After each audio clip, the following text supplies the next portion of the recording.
Olá pessoal, então vamos começar nosso conteúdo de matemática financeira esse ano. Bom, então vou começar o conteúdo a partir do capítulo 2 da apostila na página 15, tá? O que eu vou fazer hoje vai ser um negócio breve, é só definir os conceitos mais importantes que nós utilizaremos durante o ano. Então acho que vai ser algo rápido, tá? Por enquanto ainda não vou passar nenhum exemplo, nenhum exercício para vocês, mas provavelmente semana que vem já teremos alguma coisa, tá? Então, para começar, o que a gente estuda na matemática financeira, basicamente é as relações do dinheiro com o passar do tempo. O que eu quero dizer com isso? É, Basicamente a gente estuda o valor do dinheiro com o passar do tempo.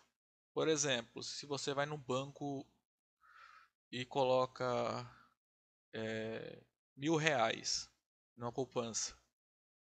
Daqui a um ano, se você for lá resgatar esses R$ 1.000, você não vai pegar só os R$ 1.000, né? Você vai ter uma compensação por todo esse tempo que o seu dinheiro ficou com o banco.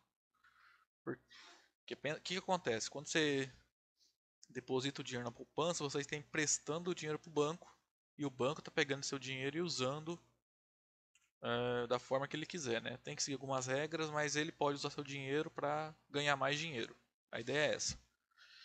Então, daqui a um ano que eu não vou pegar meu dinheiro de volta, é razoável pensar que eu tenho que ter direito a uma compensação por esse período que eu fiquei sem usar o meu dinheiro, tá? Então, quanto que eu vou receber? Então, esse é o tipo de problema que nós estudamos dentro da matemática financeira, tá? Então, vamos lá, começar com os elementos básicos. O que é o capital? Então, como a gente pode ver aqui, ó, o capital, que também é conhecido como principal, é o valor aplicado através de alguma operação financeira. Ou seja, qualquer problema, você vai ter algum dinheiro, algum bem de algum valor que você vai aplicar em alguma atividade financeira, em alguma operação. Esse dinheiro que você tem hoje para aplicar é o que a gente chama de capital. Então, por exemplo, você vai por R$ 1.000 poupança, esse R$ 1.000 é o seu capital. Se eu for depositar R$ 500 no Nubank, esses R$ 500 é meu capital, e assim por diante, tá? Segundo elemento, os juros, que a gente também pode chamar de juros simplesmente, tá? Sem o S. É essa compensação que eu falei. Ele funciona como se fosse o aluguel do seu dinheiro. Então, quando a gente aplica um capital, é, a gente espera que esse capital vá rendendo. Ao final do período em que ele ficou aplicado, eu receba uma compensação. Essa compensação que a gente chama de juros, que eu também coloquei aqui como aluguel. Então funciona mais ou menos dessa forma mesmo. Eu pego um dinheiro, dou lá, por exemplo, né? Eu pego meu dinheiro, meu capital, dou para o banco. Então estou alugando o meu dinheiro para o banco. Depois de um tempo, o banco me devolve e paga um aluguel, que são os juros, tá? Bom, basicamente existem duas formas de calcular os juros. O regime de juros simples, que nós estudaremos aqui no primeiro bimestre, e o regime de juro composto, que nós estudaremos no segundo bimestre, se tudo der certo, né? Bom, a diferença é que no sistema de juros simples, a cada período, os juros só vão render sobre o capital. Mais para frente, quando a gente começar, vai ficar mais específico isso. No regime de juro composto, que é esse aqui é o que é aplicado no dia a dia, após cada período, os juros daquele período são incorporados ao capital, gerando um novo capital, e assim no próximo período os juros são calculados sobre esse novo capital. É aquela, acho que todo mundo já ouviu falar de juros sobre juros. A ideia é isso, tá? De novo, mais para frente isso aqui a gente vai estudar a fundo. Acontece, em toda operação financeira, os juros são calculados a partir de uma taxa, tá? Que essa taxa serve para calcular os juros de qualquer capital empregado naquela atividade, ok? Então, a gente calcula então o juro a partir dessa taxa, e essa taxa é o que nós chamamos de taxa de juros, ok? Só cuidado quando formos uma taxa, ela sempre vem com um número, geralmente percentual, por exemplo, 5,2%, 12%, 8%, tá? Então ela sempre vem acompanhada de um número, geralmente percentual, acompanhado do período, uma unidade de tempo a que ela se refere. Então, por exemplo, aqui, uma taxa de 5,2% ao mês, 12% ao ano, 8% ao trimestre e assim por diante, ok? Então, cuidado, taxa, você não pode falar assim que o teu capital vai render 5% sem citar o período, tá? Tem que falar se é 5% ao ano, ao mês, ao bimestre, semestre e assim por diante. Bom, outra definição que nós precisamos é de prazo. O prazo é o período, ou seja, a quantidade de tempo em que seu capital vai ser empregado naquela atividade financeira.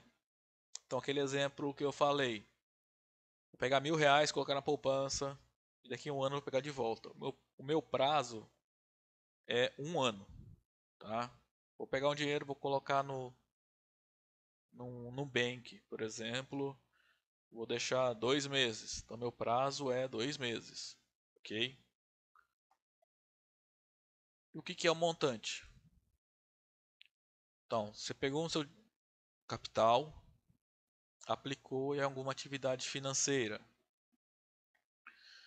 Depois do período transcorrido, você vai lá e vai resgatar o capital que você investiu, mais os juros.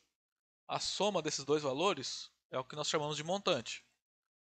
Então, por exemplo, suponha que eu coloquei o dinheiro em alguma atividade, uma operação financeira que me paga 10% ao ano. E eu depositei hoje a quantidade de R$ 1.000. O capital de R$ 1.000 coloquei hoje. Daqui a um ano eu vou sacar e eu sei que a taxa de juros é 10%. Então daqui a um ano, esse R$ 1.000 gerará R$ 100 de juros. Então, R$ 1.000 é o capital, R$ 100 é os juros e a soma, 1.000 mais R$ 100, que é R$ 1.100, é o que chamamos de montante, tá? Então, durante o ano, esses 5 tópicos aqui, ó, capital, juro, taxa de juro, prazo, montante, a gente vai usar o tempo todo, tá? Então, basicamente, os problemas, pelo menos no início, é calcular, dado alguns desses dados, calcular o outro, tá? Só uma observação aqui, pessoal, geralmente, quando vai fazer exercício, quando acaba errando é porque não presta atenção nisso aqui. Você tem que tomar cuidado quando você for resolver um problema, se os dados estão compatíveis, tá? Por exemplo, se a taxa de juros é mensal, então o número de períodos tem que estar em meses, ok? Por exemplo, se eu falar que a taxa de juros é 1% ao mês, é, e o período é de um ano, você vai ter que transformar esse um ano em meses, e é fácil, né? A gente sabe que um ano tem 12 meses, ou pegar essa taxa de 1% ao mês e transformar numa taxa anual, tá? Mas cuidado se não vai transformar a taxa, que o negócio a gente vai aprender depois como é que faz isso, tá? Como é que pega uma taxa mensal, transforma para anual e vice-versa.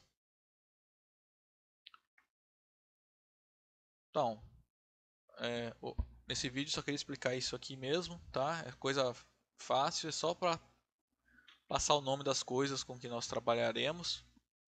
Aí nos próximos vídeos a gente começa o capítulo 3, que tem a parte de fazer conta mesmo e calcular juros a partir de capital e taxa, período e assim por diante, tá?